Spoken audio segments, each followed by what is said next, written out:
Food lover ആണെന്നുണ്ടെങ്കിൽ ഈ spot ഇപ്പൊ തന്നെ നോട്ട് ചെയ്ത് വെച്ചോളിട്ടോ. ഇത് കണ്ടില്ല നിങ്ങൾ, നല്ല മസാലയോട് കൂടിയിട്ടുള്ള ഫിഷ് തവ എന്തായാലും ട്രൈ ചെയ്യണം കേട്ടോ. ഇവിടുന്ന് തിരുവരുന്ന എടപ്പാള് ഭാഗത്തേക്ക് പോകുമ്പോഴാട്ടോ ഈ ഒരു സ്പോട്ട് ശ്രദ്ധപ്പെട്ടത്. വീഡിയോ സേവ് ചെയ്തിട്ടോളിട്ടോ. യാത്രക്കാർക്കുള്ള സൗകര്യങ്ങൾ കൊണ്ട് ഇവരോട് ഒരുക്കിയിട്ടുണ്ട് കേട്ടോ. നിങ്ങളൊരു യാത്രയിലൊക്കെ ആണെന്നുണ്ടെങ്കിൽ നിങ്ങൾക്ക് കുളിച്ച് നല്ല ഫ്രഷ് ആയിട്ട് നല്ല കിഡിലും ഫുഡ് കഴിക്കാനുള്ള സൗകര്യം കൂടി ഉണ്ട് കേട്ടോ. ഇവിടെ നല്ല ഫുഡാണ്, അടിപൊളി ആംബിയൻസും കാര്യങ്ങളൊക്കെ അടിപൊളിയാണ്. നമ്മളിപ്പോ ഇവിടുന്ന് മലബാർ ദം ബിരിയാണിയാണ് കഴിച്ചത്. നന്നായിട്ടുണ്ട്, നല്ല ടേസ്റ്റ് ഉണ്ട്. ഇവിടെ നിങ്ങൾ ഇതിന് മുന്നേ വിസിറ്റ് ചെയ്തിട്ടുണ്ടെങ്കിൽ ഒന്ന് കമന്റ് ചെയ്തോളൂ. നല്ല ഫുഡായിരുന്നു. ഞങ്ങൾ ഇവിടുന്ന് ബിരിയാണിയും മീൽസും ആണ് കഴിച്ചത്. ഫിഷ് കറി മീൽസ് രണ്ടും നല്ലതായിരുന്നു. ടേസ്റ്റ് ഫുഡായിരുന്നു. ഫുഡൊക്കെ നല്ലതായിരുന്നു. നല്ല സെർവ് ചെയ്തതും നല്ലതായിരുന്നു. ഫുഡ് ബിരിയാണി നല്ലതായിരുന്നു. മീൽസും നല്ലതായിരുന്നു. ബീഫ് മത്തിയാണ് ഓർഡർ ചെയ്തത്. കൊള്ളായിരുന്നു. നല്ല ഫുഡാണ്, നല്ല ക്വാണ്ടിറ്റി ഉണ്ടായിരുന്നു. ഇഷ്ടപ്പെട്ടു. എടപ്പാളുള്ള കസാറാസയിലാണ് കേട്ടോ നമ്മൾ എന്നുള്ളത്. നല്ലൊരു അറേബ്യൻ ടച്ചുള്ള ഒരു ആംബിയൻസ് ആണ് ഇവരോട് സെറ്റ് ആക്കിയിട്ടുള്ളത്. പ്രത്യേകിച്ച് നിങ്ങൾ സൗദി ഭാഗത്തേക്കൊക്കെ പോയിട്ടുണ്ടെന്നുണ്ടെങ്കിൽ അവിടെ നിങ്ങൾ കണ്ടിട്ടുണ്ടാവും കൂടുതലും അവിടെ മണ്ണൊക്കെ വെച്ചിട്ടാണ് അവിടെ ഒരു ബിൽഡിങ്ങും കാര്യങ്ങളൊക്കെ സെറ്റ് ആക്കിയിട്ടുള്ളത്. പക്ഷെ ആ ഒരു സ്റ്റൈലിലാണ് ഇവരിവിടെ സെറ്റ് ആക്കിയിട്ടുള്ളത് കേട്ടോ. മണ്ണല്ല ഇവിടെ ഉപയോഗിച്ചിട്ടുള്ളത് എന്നുള്ളൂ. ഇവിടെ നമ്മൾ കുറച്ച് ഫുഡ് ഐറ്റംസ് ഓർഡർ ചെയ്തിട്ടുണ്ടായിരുന്നു. ഇനിയിപ്പോൾ ഫുഡിന്റെ കാര്യത്തിലാണെങ്കിൽ ഈ ഒരു ബിരിയാണി ആയിരുന്നു, ദം ബിരിയാണി ആയിരുന്നു കേട്ടോ നമ്മൾ കഴിച്ചിട്ടുണ്ടായിരുന്നത്. സാധാ ഒരു ബിരിയാണി കഴിക്കുക എന്ന രീതിയിൽ തന്നെയാണ് നമ്മളിവിടെ കയറി കഴിക്കാൻ വേണ്ടി വന്നിട്ടുണ്ടായിരുന്നത്. അതിന്റെ കൂടെ സാലഡും പിന്നെ ഇതാ അച്ചാറൊക്കെ എടുത്തിട്ടുണ്ട് കേട്ടോ. ഇനി ഏതായാലും നമുക്ക് ഇതൊന്ന് കഴിച്ചോക്കാം കേട്ടോ. ലഗൂണൊക്കെ അതിൽ പിന്നെ ആ ചിക്കനൊക്കെ കണ്ടില്ല നിങ്ങൾ, ഇങ്ങനെ നന്നായിട്ട് വെന്തിട്ടുള്ള ദമ്മൊക്കെ ഇടുന്ന വെന്തിട്ടുള്ള പീസ് നിങ്ങൾക്ക് അറിയാമല്ലോ. ആ ഒരു മസാല ആണെങ്കിലും ഒരു പ്രത്യേക ഒരു ടേസ്റ്റ് തന്നെയാണല്ലേ കഴിക്കാനൊക്കെ. അച്ചാറും സാലഡൊക്കെ കൂട്ടി കഴിച്ചോക്കാം കേട്ടോ. നല്ല ഉച്ച സമയത്ത് വിശന്നിരിക്കുന്ന ടൈം ആയതുകൊണ്ട് എന്താണെന്ന് അറിയില്ല കേട്ടോ. നല്ല അസൽ മലബാർ ബിരിയാണി കേട്ടോ. നമുക്ക് ഇവിടുത്തെ മീൽസ് ട്രൈ ചെയ്യാം കേട്ടോ. എന്തൊക്കെ പറഞ്ഞാലും നല്ല നാടൻ ചോറും അതിന് കൂടെ ഏകദേശം ഇതിൽ വരുന്നത് 9 കൂട്ടാനും വരുന്നുണ്ട്. പിന്നെ പോലെ നമ്മൾ അതിന്റെ കൂടെ പറഞ്ഞിട്ടുണ്ടായിരുന്നത് അമൂറിന്റെ ഒരു തവയാണ് കേട്ടോ.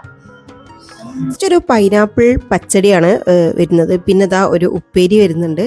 പിന്നെ അതിന് കൂടെ ഉള്ളത് ഒരു അവിയലുണ്ട്. അവിയലൊക്കെ ഇഷ്ടമുള്ളവരൊക്കെ ഒന്ന് കമന്റ് ചെയ്തോളിട്ടാണ്. അവിയൽ എനിക്ക് ഭയങ്കര ഇഷ്ടട്ടോ. ഈ ഒരു സാദാ ചോറിന്റെ കൂടെ ഇങ്ങനെ കഴിക്കാൻ ഭയങ്കര അടിപൊളിയല്ലേ. പ്രത്യേകിച്ച് നമുക്കിവിടെ ഓണക്കാരന് കേട്ടോ.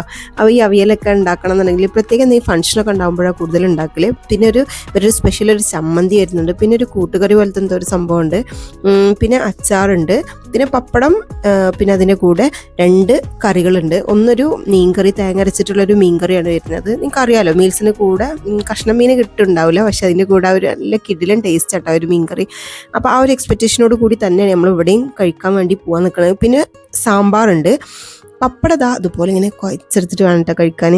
അപ്പോൾ നിങ്ങൾ വിചാരിക്കും വീട്ടിലൊക്കെ എന്നും അതുപോലെ മീൽസ് തന്നെ അല്ലേ നമ്മൾ ഉണ്ടാക്കുന്നത്. പക്ഷെ നമ്മൾ എവിടെയും പോയിട്ട് അതുപോലെ നമ്മളെ കഴിക്കുന്ന ആ ഒരു ടേസ്റ്റിന് ഒരു വെറൈറ്റി ആയിട്ടുള്ള ഏതൊരു സാധനമാണെങ്കിലും അതൊരു പ്രത്യേക ടേസ്റ്റ് തന്നെ. ഇനിയിപ്പോൾ കടകളിൽ നിന്നാണെന്നുണ്ടെങ്കിലും ഇനിയിപ്പോൾ നമ്മൾ വേറെ വീട്ടിൽ നിന്നൊരു ഫുഡ് കൊണ്ടുവരാണെങ്കിലും അതിനൊക്കെ ഒരു പ്രത്യേക ടേസ്റ്റ് ഉണ്ടാവും അല്ലേ. അപ്പോൾ അതിൻ്റെ കൂടെ നമ്മൾ കഴിച്ചിട്ടുണ്ടായിരുന്ന അമൂറിൻ്റെ തവയാണ് കേട്ടോ. അമൂറിൻ്റെ തവ ഒരു രക്ഷയില്ല കേട്ടോ. നിങ്ങൾ എന്തായാലും ഇവിടെ വന്നാലും കഴിയുമ്പോൾ ഇതിൻ്റെ മുകളിൽ ആ ഒരു മസാല ആണെങ്കിലും പിന്നെ ഈ മീനാണെങ്കിലും ഇങ്ങനെ തവയല്ലേ നന്നായിട്ട് വെന്തിട്ടുള്ള മീനാണ്. ആ ഒരു ചോറിൽ ഇങ്ങനെ കൂട്ടി കുഴച്ചെടുത്തിട്ട് ഇങ്ങനെ അതുപോലെ കഴിച്ചോക്കണം കേട്ടോ. പ്രത്യേക ഒരു മസാല കേട്ടോ.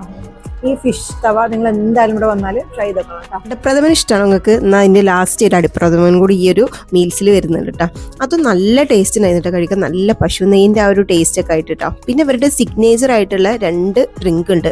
ഇതിൽ വരുന്നത് ഗ്രേപ്പും പിന്നെ അതുപോലെ കുക്കുംബർ കോംബോ ആണ്. ഇതിങ്ങനെ കോംബോ ആയി വരുമോ എന്നുള്ളത് നമുക്ക് ഇങ്ങനെ തോന്നും, പക്ഷെ ഇതിങ്ങനെ അടിപൊളിയായിട്ട് ഇങ്ങനെ കഴിക്കുമ്പോൾ ഗ്രേപ്പിൻ്റെ ആ ഒരു ബോൾസും ഇങ്ങനെ പുഴുങ്ങിയിട്ടുള്ള മുന്തിരി ഉണ്ടല്ലോ അതിൻ്റെ ആ ബോൾസ് വരുന്നുണ്ട്. പിന്നെ പോലെ കുക്കുംബറൊക്കെ ആയിട്ടുള്ളതാണ്. പിന്നെ അവക്കാഡോ ഷേക്കും ഇവിടെ നല്ല മൂവിങ് ആയിട്ടുള്ളൊരു ഡ്രിങ്ക് ഷേക്കൻ ആണ്. അതും എനിക്ക് ഒരുപാട് ഇഷ്ടമാണ് കേട്ടോ. അപ്പോൾ ഈ ഒരു സ്പോട്ടിൽ നിങ്ങൾ എന്തായാലും വന്നിട്ടൊന്ന് ട്രൈ ചെയ്ത് ഇവിടുത്തെ ഫുഡ് ഐറ്റംസ് ഒക്കെ ഒന്ന് ട്രൈ ചെയ്ത് എന്തായാലും കമൻറ്റ് ബോക്സിൽ കമൻറ്റ് ചെയ്യാം. നല്ല അടിപൊളി സ്പേസ് ഉണ്ട് കേട്ടോ ഇവിടെ. അതാണ് ഈ ഒരു റെസ്റ്റോറൻറ്റ് പ്രത്യേകതയായിട്ട് തോന്നിയിട്ടുള്ളത്. ഇനിയിപ്പോൾ നിങ്ങൾക്ക് എന്ത് ഫംഗ്ഷൻ പാർട്ടി എന്തുണ്ടെങ്കിലും നല്ല കിടിലായിട്ട് നിങ്ങൾക്ക് ഇവിടെ സെറ്റ് ചെയ്യാനൊക്കെ പറ്റും. പിന്നെ ഇവരുടെ പുറത്തുള്ള ആംബിയൻസ് ആണെങ്കിലും അടിപൊളിയാണ്. എപ്പോഴല്ല കസാറാസ് കേട്ടോ സ്പോട്ട് വരുന്നത്.